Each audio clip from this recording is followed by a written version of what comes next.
Perfect.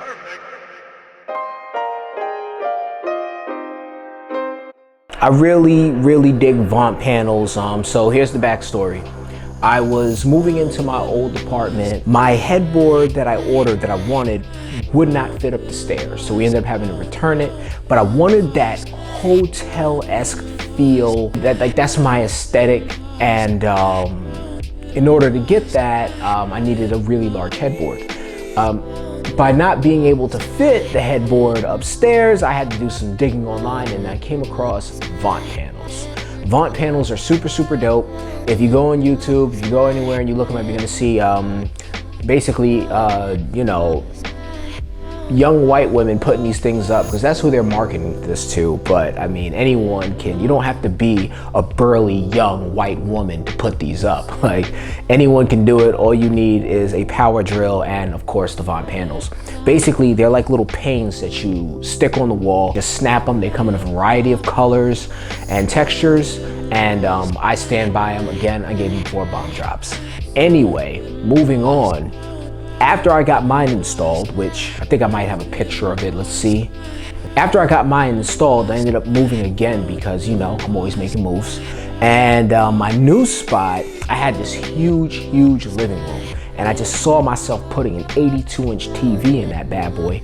And I felt like the wall would be naked. So then I thought, what if I took my headboard and turned it into a TV backsplash? Wouldn't that be cool? So that's exactly what I did. Take a look.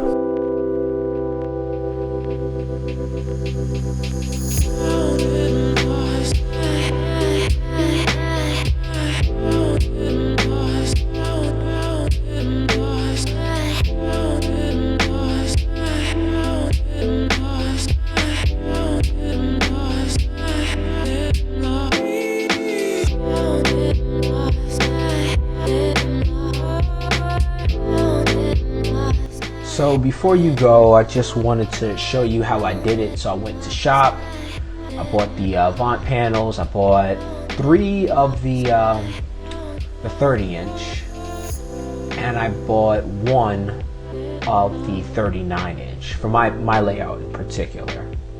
So after I checked out, they got here in about maybe a week or 2. They're kind of slow. They're not as fast as Amazon. Although you can get these on Amazon. I think they might cost a little bit more. But anyway, what you're looking at right now is basically how I have it configured. So these little pink bars you see right now, those are the tracks. That's me putting the tracks on the wall.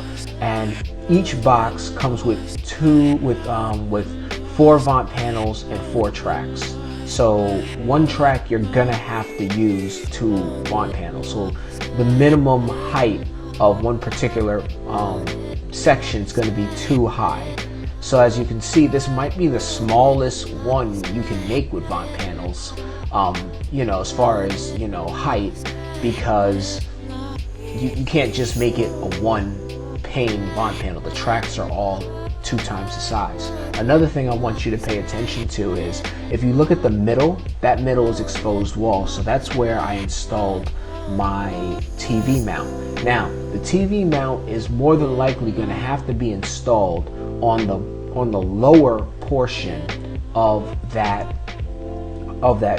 square in the middle, because TVs don't mount in the center of the TV. They mount kind of, you know, below the midpoint. So you're gonna have to really look at it. You might have to do a little bit of math, but I'm just kind of showing you how I configured mine. And again, my mount is towards the bottom of that square in the middle. Basically that lower half, I would say. My mount pretty much takes up all that space. And then the TV sits right on there quite nicely, and it's centered. So there you have it. And here you have the end product. Let me know what you think in the comments below. Definitely like, share, subscribe, and yeah, please let me know what you think. I thought it came out great. I think it's a dope idea. You are allowed to bite it if you want. I mean, because, you know, that's why I shared it. Perfect.